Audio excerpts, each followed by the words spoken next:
Mtoto anapumua kwa kasi na kifua kinapanda haraka, huyo anaita msaada, kwani hiyo ni dalili ya nimonia kwa mtoto.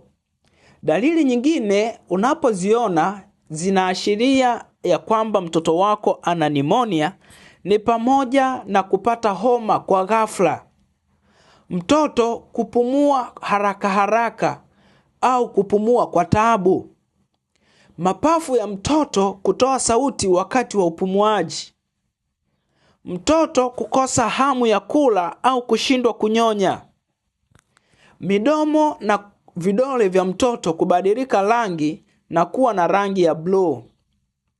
Lakini pia mtoto kupumua kwa shida.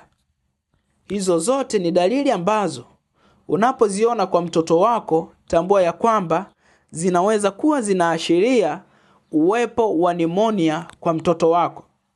Lakini pia pale ambapo utamuona mtoto anapata kikohozi kikavu au chenye makohozi makali, unapaswa kushtuka.